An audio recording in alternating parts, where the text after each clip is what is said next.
Hello everyone, আশা করি সকলে ভালো আছো। তোমরা যারা স্কুল সার্ভিস কমিশনের পরীক্ষার জন্য প্রস্তুতি নিচ্ছিলে, 7-8 বছর ধরে পরীক্ষা হয়নি, তা সত্ত্বেও তোমরা আশায় আশায় বুক বেঁধেছিলে যে যেহেতু 2026 সালে বিধানসভা নির্বাচন রয়েছে, সেই জন্য বিধানসভা নির্বাচনের আগে নিশ্চিতভাবে একটা স্কুল সার্ভিস কমিশনের পরীক্ষা হবে। তোমরা এমনটি আশা করেছিলে। আজকে তোমরা হতাশ হয়েছ, আজকে তোমরা নিরাশ হয়ে গেছো। এই হতাশার কারণ কি?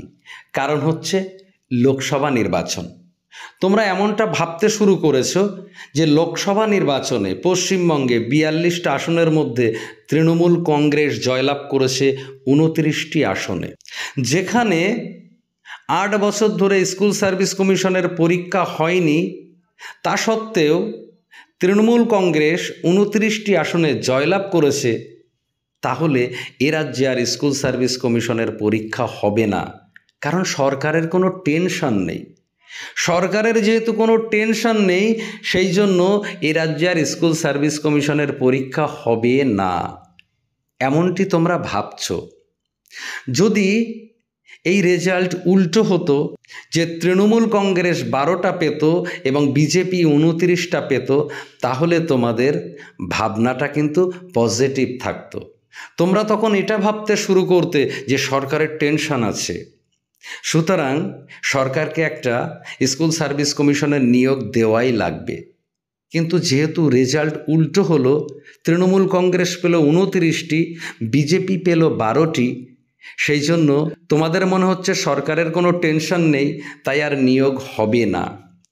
এখন তোমরা যেহেতু ভাবছো সরকারের কোনো টেনশন নেই তাই নিয়োগ হবে না, কিন্তু আমি যদি বলি যে অন্য গাণিতিক হিসাবে তৃণমূল কংগ্রেস যথেষ্ট পরিমাণে টেনশনে রয়েছে, তাহলে তোমাদের ভাবনা কেমন হবে? আসনের নিরিখে তৃণমূল কংগ্রেস পেয়েছে 29টি আসন, বিজেপি পেয়েছে মাত্র 12টি আসন।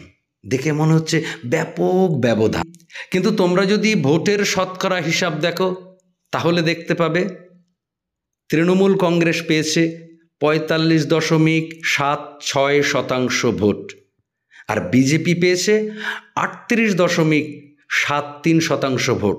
অর্থাৎ উভয়ের মধ্যে ভোটের ব্যবধান মাত্র 7 থেকে 8%। অর্থাৎ বিজেপি কিন্তু এই ভোটের ব্যবধানে তৃণমূল কংগ্রেসের উপরে নিঃশ্বাস ফেলছে। অর্থাৎ তৃণমূল কংগ্রেসের এই ভোট ব্যাংক থেকে যদি 7 থেকে 8% ভোট বামফ্রন্ট, কংগ্রেস কিংবা অন্যান্য রাজনৈতিক দলে চলে যায়, তাহলে কিন্তু সেক্ষেত্রে বিজেপি ব্যাপক আসন লাভ করবে। সুতরাং তৃণমূল কংগ্রেসের সুপ্রিমো এটা কিন্তু ভালো রকম জানেন, সেই জন্য তৃণমূল কংগ্রেসের তরফ থেকে কিন্তু বারবার এই ব্যবস্থাই করা হবে যে এই ভোট ব্যাংকে ধরে রাখা। আর এই ভোট ব্যাংকে ধরে রাখতে গেলে জনগণের মিনিমাম চাহিদা পূরণ করতে হবে। তো সরকারের কাছে এ রাজ্যের শিক্ষিত ছেলেমেয়েদের একটাই চাহিদা, যে স্কুল সার্ভিস কমিশনের একটা পরীক্ষা হোক। তাই সরকার কিন্তু চাইবে এই ভোট ব্যাংকে ধরে রাখতে গেলে এই শিক্ষিত ছেলেমেয়েদের জন্য স্কুল সার্ভিস কমিশনের একটা পরীক্ষার ব্যবস্থা করা এবং একটা বিরাট নিয়োগের ব্যবস্থা করা।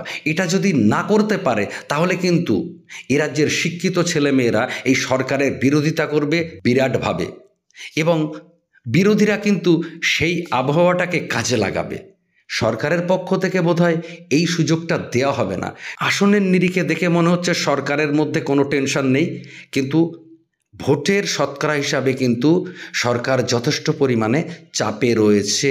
যে কোনো সময় 7-8% ভোট যদি তৃণমূল কংগ্রেস থেকে সুইং করে অন্যান্য রাজনৈতিক দলে চলে যায়, তাহলে কিন্তু বিজেপির একটা বিরাট জয়লাভের সম্ভাবনা রয়েছে। সুতরাং তৃণমূল কংগ্রেস যেহেতু চাইবে এই 45% ভোট ধরে রাখতে, তাই সরকার কিন্তু চাইবে একটা বিরাট নিয়োগ দিয়ে বিরোধীদের যে সমালোচনা এ রাজ্যে নিয়োগ হয় না, এই অস্ত্রটাকে ভোঁতা করার চেষ্টা করবে। এইটুকু শেয়ার করা ছিল তোমাদের সঙ্গে। সকলে ভালো থাকো, সুস্থ থাকো, ধন্যবাদ।